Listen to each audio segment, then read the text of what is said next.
പ്രേക്ഷകർക്കും filmy things എന്ന YouTube ചാനലിലേക്ക് സ്വാഗതം.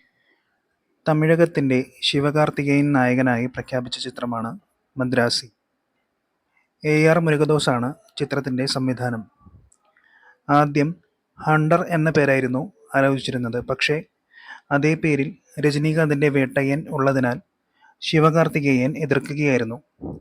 രജനീകാന്തിനോടുള്ള ബഹുമാനാർത്ഥം ആ പേര് ഉപേക്ഷിക്കുകയായിരുന്നു ശിവകാർത്തികേയനെന്നും പിന്നീടാണ് മദ്രാസി എന്ന പേരിലേക്ക് AR മുരുകദോസ് എത്തിയതെന്നും റിപ്പോർട്ടുകളുണ്ട്. രജനീകാന്തിനായി ശിവകാർത്തികേയൻ ത്യാഗം ചെയ്തതാണെന്നാണ് ആരാധകരുടെ ചർച്ച. ആക്ഷൻ എൻ്റർടൈനറായാണ് മദ്രാസി ഒരുക്കുന്നത്.